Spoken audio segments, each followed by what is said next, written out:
any way.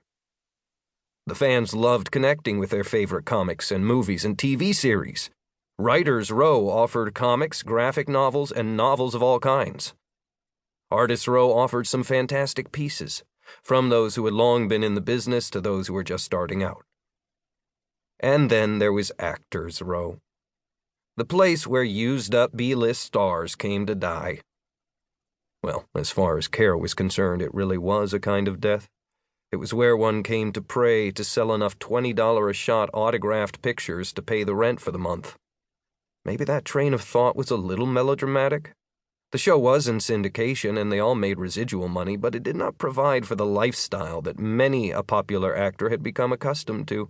So, in a sense, it was about a particular kind of survival. But that was all going to hell. They'd been just about to get some fans, and then Bloodbone came out of the woodwork, swinging his great cape and his laser sword. If only he weren't out there, probably paid a fortune by the convention organizers to give the attendees a bit of a thrill for free. Oh, the bastard. She didn't even know who was behind the mask. Bloodbone wasn't even always portrayed by the same actor. And at this freak show, anyone could dress up. There were actually dozens of Bloodbones roaming the convention room floor.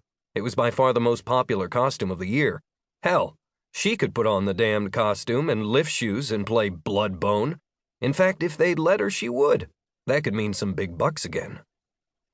But this Bloodbone was evidently committed to pretending to be the real thing. He postured and postulated. Everyone ran up to him, waving autograph books, begging him to pose for selfies with them. It made her sad. Yes, sad for herself and for many others. Just one booth down, the so many greats, grandson of a German shepherd of tremendous TV fame was letting out a sad little yelp now and then. There was a leak in the ceiling. It happened to be right above Actors' Row. The aging star of a long-ago weekly Western TV series was valiantly trying to save his photos from the dirty droplets that fell now and then.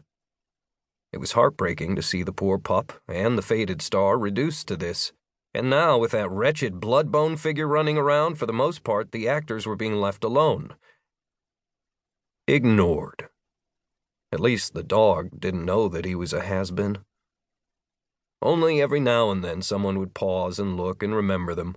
After all, Dark Harbor had been an extremely popular show in its day.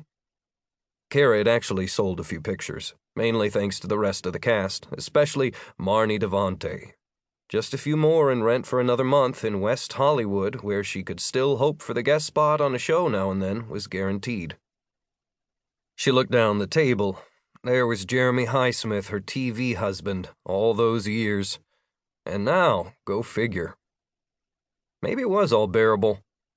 Along with the stupid Bloodbone guy, it didn't help that they'd happened to draw the booth next to Malcolm Dangerfield, the new superhero of cable television. Malcolm was not dying in any way. Malcolm was charging $100 a shot for pictures taken on a cell phone. People were paying it. That made Kara's position very hard. Well, in her mind. Marnie didn't care. She was chatting with her one-time castmates Jeremy Highsmith, Roberta Allen, and Grayson Adair. The lines to pay $100 for a selfie with Malcolm were deep. And now, on top of that, Bloodbone was right in front of them, drawing any possible customers away. Kara didn't think that Bloodbone would be there long, though. She could see that Malcolm Dangerfield was gone, that his publicist was managing his line. He had probably gone to complain to the Comic-Con management about the Bloodbone guy in full costume who was messing with his line.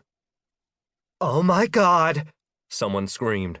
Kara waited for the screamer to call out Malcolm Dangerfield's name or to go running across the floor amazed that they'd seen the real Bloodbone. But the screaming fan wasn't coming for Malcolm or Bloodbone. "It's Madame Zeta!" Kara smiled, a real smile. She was not Madame Zeta, nope, but she was with Madame Zeta. People might not be coming for her, but at least they were coming toward her little group. Madame Zeta had been played by Marnie Davante, and Marnie was seated next to Kara, on her right side at the booth. Marnie smiled, and her smiles were always real. She was ready to greet a fan. She was a good kid. A really good